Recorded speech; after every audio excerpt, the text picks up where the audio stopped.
So here I am, another country, another sunset.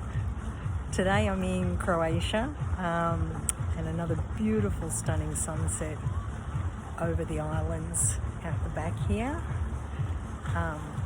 It's been an amazing day. I'm staying in this really beautiful area, and I did a 6K walk this morning around the loop and all the different beaches and the facilities. You can hear the music in the background here.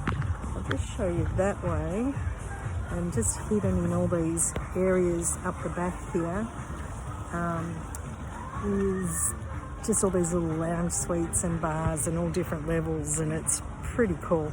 So I've been sitting here watching the sunset from there, which I've really enjoyed. I haven't got my stick today. I didn't want to carry anything. It was just too hot. I used the umbrella through the first half of the day, otherwise I just wouldn't have made it. Unlike Belgrade, where it drops down during the night and you get some relief in the mornings, it's 30 at night, it's 30 when you get up, and it gets to about 34 during the day. And we're on volcanic rock and it's a stinker, and that's okay. The umbrella worked perfectly, so I had a really beautiful day.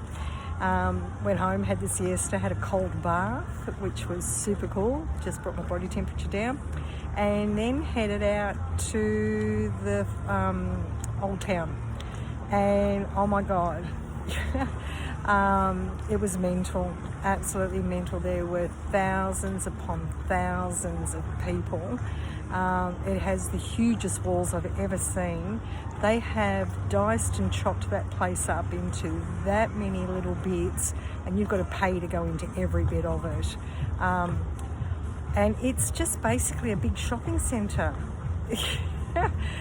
I was meant to come to Dubrovnik 4 years ago when I came to Croatia from Split. I was meant to come down here and fly out, but I gave up my flight and headed upwards and did Zadar and Zagreb, and I'm really glad I did that because I absolutely adored Zagreb. But I don't know what's happened here. It's turned into this massive tourist town. It's all English-speaking people. So from English, Americans and Australians seem to be the most, all I can hear is people I can understand everywhere, which is really unusual. And it's €5 for a 250ml Coke anywhere that you go. So work that out, about $8.50 for a glass of Coke, which is just bedlam. And then to do anything at Old Town, it just costs you an arm and a leg. So I had a really big walk around today and sussed it all out. The only relief you get is ducking into the little laneways, which basically go nowhere. If you want to climb the wall, and let's face it, after being there today, who the fuck wants to climb the wall? You're actually up closer to the sun on rocks, and the wall is humongous. It goes for kilometres. I have no idea, but it's bloody huge. So I don't know that I need to go up there and climb the wall and walk around on the wall.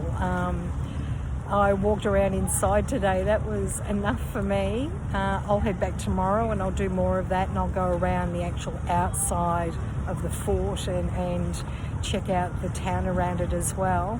I literally, spent 2.5 hours there, and it was really good, but hopped on a bus and came straight back here because I wanted to come here for the sunset tonight. And get out of the bedlam, because just thousands upon thousands of people. It was just nuts. The only good part was the wedding, and if you look at my Facebook, you'll see the wedding and just the singing and the joy that brought into the town. And they literally walked from one end of Old Town to the other end, singing and dancing, and then they came back again and they were partying, and it was beautiful. That brought life into the place. But otherwise, it's just an old town with heaps of middle-aged white tourists climbing all over it. So I'm a little bit not disappointed, but it's going to lose its soul altogether. I just keep thinking of Bratislava and how beautiful it was to watch all the locals come into the town and eat and give it atmosphere. The people I've spoken to here, the tour guide guy I bought a tour from. I'm going to get out of town on Monday, head off to Mostar. and the waterfalls and that sort of thing that I enjoy doing. Got my arms giving way now, you can see by the shaking. But he was saying to me, it's just gone crazy here. The locals can't afford to live here anymore. So they're all slowly being shipped out. And if they're not being shipped out, every one of them's got a room for rent. So it's a huge tourist area now, absolutely huge. But I honestly don't think it was like this 4 years ago, because the rents to get a place here 4 years ago would have cost me a whole apartment for $70 a night. Now you just get a bed in a room for, $100 a night. Anyway, it's still a bloody good place. I've enjoyed it. You've got other places you can come to. You don't have to go to the old town. I'm glad I'm not staying in the middle of it. And I'll have more for you tomorrow. Talk to you then. Bye.